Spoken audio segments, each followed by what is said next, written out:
You know, a house is nothing more than a hole in the ground that you pour money into. Let's take a look at what we've done. So, I've got the the front garden beds all full of rock. The plants are beginning to well, this one I'm a little concerned about. It's not really doing so great. Leaves, well, it's not dead yet, but we're gonna give it some time. Just pressure washed the front stairs and the walkway. These tend to turn black because of that oak tree. All the sap starts to dribble down onto the ground and the concrete, and then it attracts dust, and then it just turns black. Some of it I couldn't even get off. But this thing I'm going to trowel on some nice new mortar mix or something. It's got to be done. I'm going to do this all in the same project. I've got to pull all this siding off, tear the sheathing off, re-insulate the wall, replace the sheathing, put new siding on. It's going to be fun. I'm going to save that threshold this summer at least. I'm going to get some 2-part epoxy wood filler, and we're going to kind of skim coat it, sand it, skim coat it, shape it, repaint it, and it'll be good forever. Probably going to have to pull the brick molding off the door frame to do, because what I'm going to do, instead of putting siding around the door, I'm going to use poly PVC molding like I did around the other exterior doors, and that should hold up for a good number of years. What I'm going to do when I redo these walls is I'm going to build using mortar mix. I'm going to ramp the inside pocket here with mortar, so it'll have like a slight angle so that water won't tend to run off the slab. It'll kind of hold it back a little bit. And that's the plan. This door is getting replaced. The screen door is going to get replaced with one with an integrated screen, so we don't have to pull the panel off every year. Everything else seems to be holding up pretty good. I'm going to have to touch up the paint on this window. Some of it's starting to come off a little bit. Right there. Right there. So we'll take a look at that later on when it warms up a little bit. Guy riding around with his lawn tractor with his kid in front. Anyway, the grass is starting to come back a little bit. You can see where I seeded in the fall. That's really starting to take hold. We've got a few bare spots. Actually, right over here, there's a, you can see where there's dirt right there. I actually had to fill that in. There was a divot in the ground, and I put 3 bags of topsoil in there, and then I seeded it. So you can see it hasn't really taken root yet. I've got actually got a few seeds that are coming. And a couple that are starting to grow. Here comes the sprinkler. I'm trying to get the front lawn at least to look nice. So these 2 boxwoods and that rhododendron, those are thriving right now. They're not showing any signs of decay, so I think these are going to be fine. They're budding, flowering already. That's nice. We got those from a local garden center, along with this one. But this guy here, I don't know. It started to look a little wilted right after we planted it. We didn't have the rock in yet, and I'm like, well, let's just see what happens. Now the rock does an amazing job of absorbing rain that comes off the roof. I don't have gutters in the front of the house, so it does a great job of absorbing the impact and reducing the amount of erosion. There is landscape fabric under all this rock, and so that's to prevent weed growth. But it absorbs the impact of the rain and reduces the erosion. I will be fixing these steps. Like I said, I'm going to do some mortar. I'm probably going to do that very soon, actually. I want to get on this project. because it's been giving me a lot of anxiety because we have water leaking into the basement, so I got to start pulling all this apart. I'm going to pull the trim off the house and replace that, and I'm going to use again PVC. I love PVC, and we'll do that. Question is, how do I do it in a way that looks good going into brick? It's going to be fun. Anyway, I'm going to get some mortar mix, and we're going to even all this out. Got a little patchwork thing I need to do there. So, fun stuff. Now in the backyard, again, we've got more stone. These are forsythias. My girlfriend planted these, and they're flowering already. They were just twigs when she put them in. This looks like this one's starting to lean a little bit. I'll have to work on that. We planted some grass seed here. Hopefully that'll eventually start taking root. And this door is holding up pretty nice. This is one of the last ones I did last summer. And then after I did this door, I did the main garage overhead door. This is still looking pretty good. Again, this is all PVC trim. I don't use any wood trim because wood attracts insects. It rots out. Looks like crap. I gotta clean this off though. This is all splash up. But you can see that before I put the gutters in, so this is what happens when you have no gutters in your roof and you have any porous or even concrete steps and stuff. What happens is it erodes the surface of the block. And there were 4 blocks here before that were completely eroded. They were here from probably around the time the house was built. There were 4 cinder blocks, and they were actually cut in half from years and years of runoff. After speaking to some of the neighbors, from what I understand, the original owners of the house who lived here until the late 90s, mid-90s, from 1954 to 97 or 98, when the last one passed away, they never used this backyard. They didn't have kids. So this backyard was completely unused for nearly 50 years. 64, 74, 84, at least 40 years this backyard wasn't used. And then the people who lived here after, they also didn't use this yard. So this yard has never been used. There was never a patio here. You can see that at one point they had a flagstone patio back here when the house was probably constructed. And then after they bought the house, when it was new, they put in these windows, and they had 4 windows across. There was no way to get back here. So for, again, 40, 50 years, this just turned into what you see today. We're the first people to live in this house to actually have aspirations of using this yard, which is crazy. More stone over here. This was kind of a last minute. See, what happened was I had about a yard of stone left, and I didn't know what to do with it. I bought 2 yards. It turns out I only needed 1.5 or so. So I had all this extra stone. So I got some edging, and I staked it in place to create a frame. It's about 26 inches from the foundation wall all the way across, and then it turns in.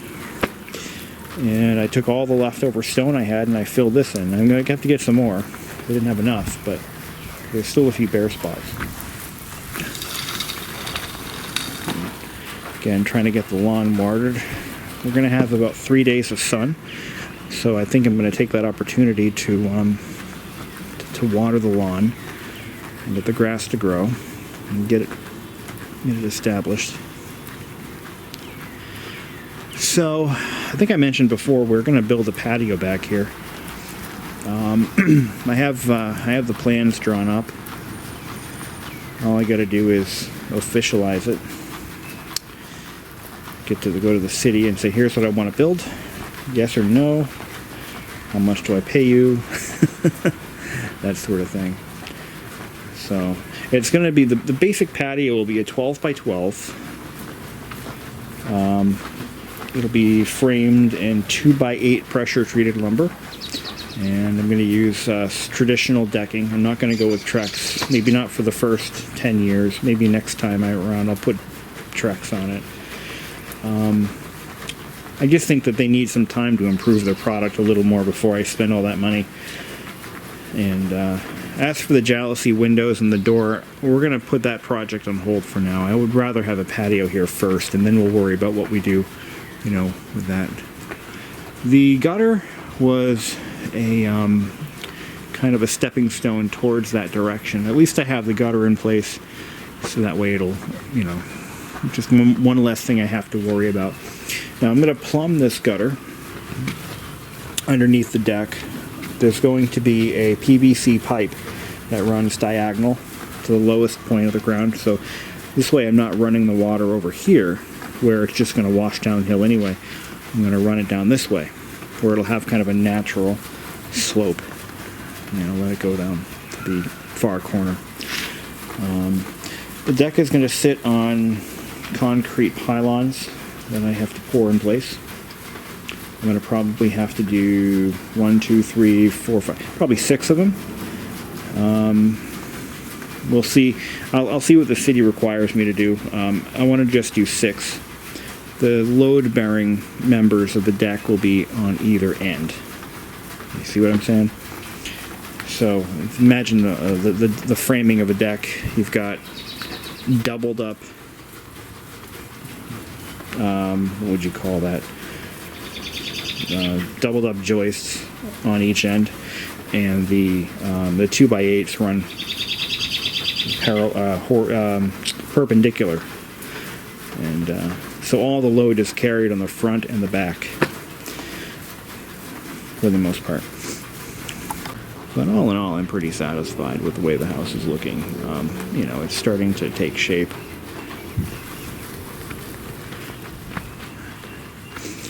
So we got all these cobblestones from my girlfriend's aunt, and we have more coming. I just built a little Stonehenge with the ones I have. I don't know what we're going to use them for yet. There's not enough to do anything big, though, unfortunately. So I couldn't, like, frame in that little gravel pit over there with those. But you see that vent right there? Yeah, I put that in. I put that in a couple weeks ago.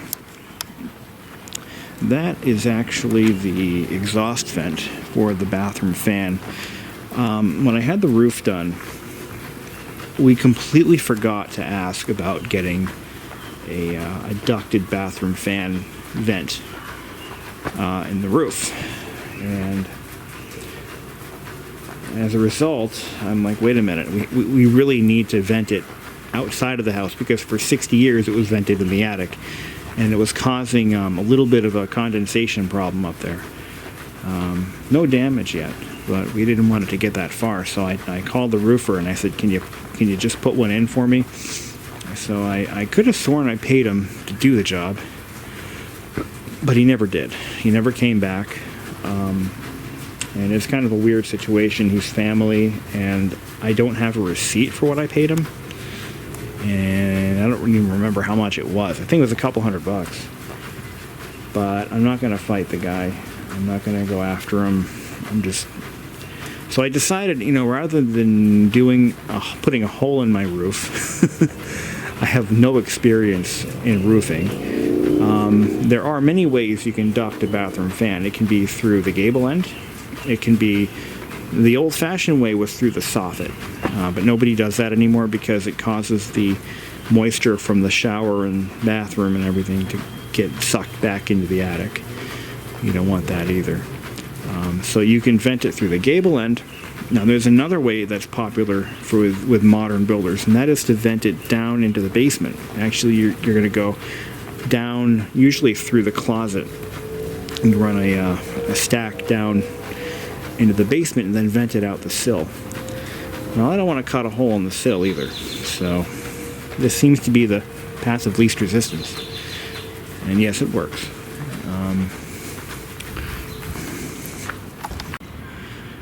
Bringing these garage windows back to life was one of my crowning achievements. These are nice and they're sealed up. Glass is in nice and tight. I know they don't open. Now, one thing I'm going to do very soon, probably within the next couple of weeks, I think I'm going to try to have the supplies ordered and delivered. I don't have a truck. Maybe I can go pick them up. We'll see what happens. Anyway, what I'm going to do is I'm going to build a screen about yay high, and that's going to block the view of the trash cans from the street.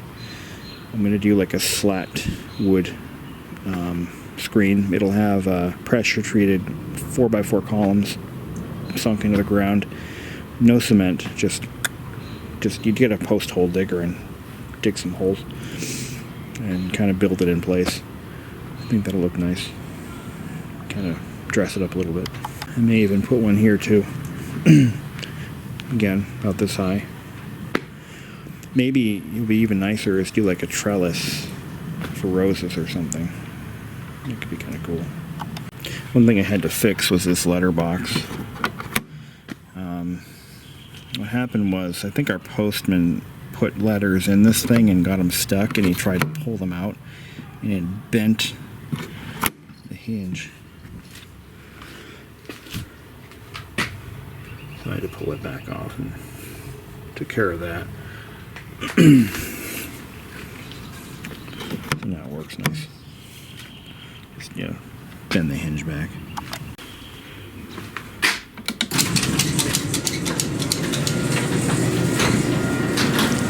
But yeah, spring has sprung. Get it? Spring. The door works nice. I think I did a pretty decent job installing my very, very first garage door.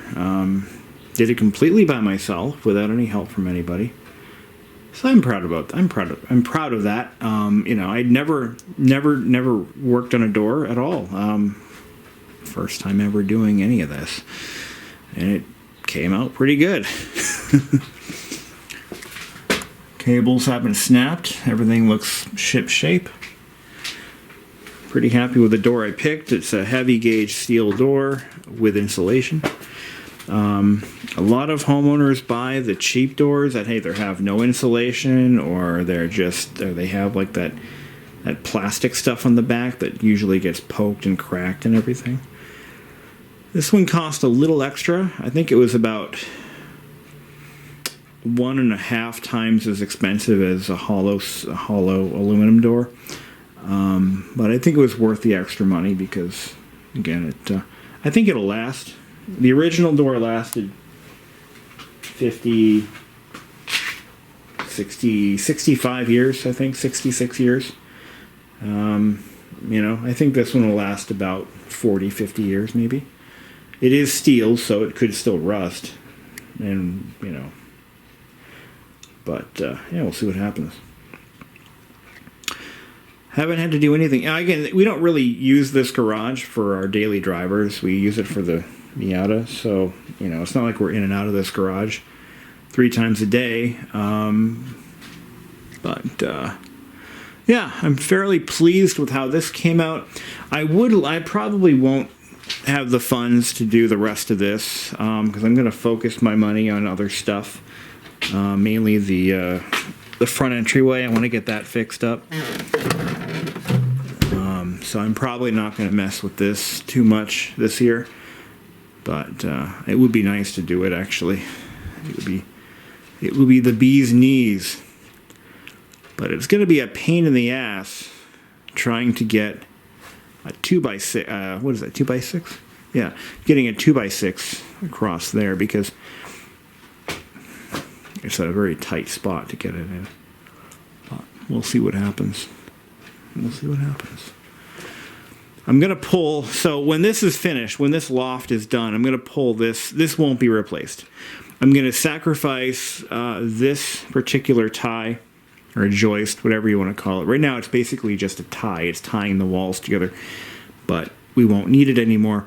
So this will come out, and I'll put one here. So this will be an open space for loading and unloading items up in the loft. So that'll be sacrificed, and then I'll continue boom, boom, boom, boom, boom, boom, boom, until I'm all the way over. That's probably what I'm going to do, I'm thinking. Probably how I'm going to do it. Because we actually had to get the lawn furniture down, and we had to put a few things up, and that beam right there, that was in the way. Now, these horizontal braces, those are going to get moved up. So I'm going to re-brace the roof a little bit higher up, and then these are going to come out. They're not really supporting much. The whole point of that is to tie the roof together, to tie the end walls together, and then these are to tie the gable ends together. But I don't think we really need those. I talked to the contractor who did my roof, and he said that, yeah, I can certainly move those up. He was totally in support of that. So that's what I'm going to do.